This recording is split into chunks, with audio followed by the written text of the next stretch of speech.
ખંભાતના સરકારી કર્મચારીને video viral કરવાની ધમકી આપી 2 લાખની ખંડણી માંગતા ખળભળાટ। કુખ્યાત અને રીઢા ગુનેગાર રમેશ વણકર સહિત સાગરીતે ખોટા ભ્રષ્ટાચારના આરોપ લગાવી વિડીયો વાયરલ કરવાની ધમકી આપી હતી। 2 લાખ રૂપિયા આપો નહીં તો તમે કરોડોના ભ્રષ્ટાચાર કરો છો તે અંગેનો વિડીયો જાહેરમાં તેમજ સોશિયલ મીડિયામાં વાયરલ કરી જાહેરમાં અપમાન કરીશું તેવી ધમકી આપી હતી। ખંડણી માંગ્યા બાદ વિડીયો વાયરલ કરતા સરકારી કર્મીએ ફરિયાદ નોંધાવી। ખંભાત ગ્રામ્ય પોલીસ મથકે રમેશ ઈશ્વર વણકર અને ભુવેલના સભ્ય જીતભાઈ સોલંકી સામે તપાસનો ધમધમાટ। રોનક એન્ટરપ્રાઇઝ ઉંદેલ રાઠોડ નામના ફેસબુક પર રમેશ વણકરે પુરાવા વિના ભ્રષ્ટાચારના આરોપ લગાવી સરકારી કર્મચારીની પ્રતિષ્ઠાને નુકસાન પહોંચાડ્યું હતું। લુખ્ખો તત્વ સરકારી અધિકારી કર્મચારીઓ પ્રતિષ્ઠિત વ્યક્તિઓનો વિડીયો વાયરલ કરી તોડ કરતો હતો। અગાઉ રમેશ વણકર વિરુદ્ધ સગીરા સાથે દુષ્કર્મનો કેસમાં સજા ભોગવી ચૂક્યો છે। 32 બાઇક ચોરીમાં પણ રમેશ વણકર સંડોવાયેલો છે। ચોરીના ગુનાઓ સહિત અન્ય ચેપ્ટર કેસો પણ જુદા જુદા પોલીસ મથકે નોંધાયા છે। ખોટા એટ્રોસિટીના કેસો કરી લેખિતમાં સમાધાન કરી નાણાં પડાવતો હોવાની પણ ફરિયાદો। Reporter Ashwin Khatri, India 24 news, Khambhat. શું નામ તમારું? મારું નામ પ્રવીણભાઈ ગિરિરાશંકર શ્રીમાળી છે અને હાલ કાણીસા તલાટી તરીકે જોબ કરું છું। તમારી પાસે રીઢા ગુનેગારો દ્વારા ખંડણી માંગવામાં આવી છે, શું કહેશો?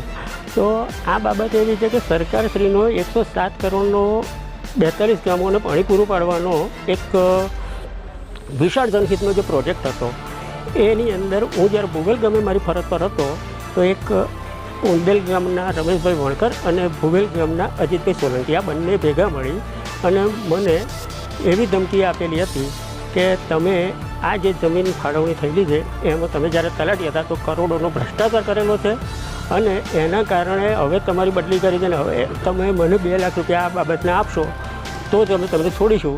જો તમે આમાં મને 2 લાખ રૂપિયા આપવાની ના પાડી તો તમને અમે સોશિયલ મીડિયાની અંદર બદનામ કરી દઈશું એવું કહી અને રમેશભાઈ ઈશ્વરભાઈ વણકર તથા અજીતભાઈ બંને જણા મને રૂબરૂ મળવા આવેલા। મેં એ પૈસા આપવાની ના પાડતા એ રમેશભાઈ અને અજીતભાઈનો ઇતિહાસ જોઈએ તો ખબર એવી પડી કે રમેશભાઈ પોતે ખંડણીખોર હોય, એક પ્રકારે ગુનાહિત પ્રવૃત્તિનો એટલો મોટો ઇતિહાસ છે કે જે કલંકિત કહેવાય। એના નામ ઉપર ભીમ આર્મીના અધ્યક્ષની ઓળખ આપી અને લોકોને અવારનવાર હેરાન કરતા હોય એવી મને પ્રતીતિ થઈ।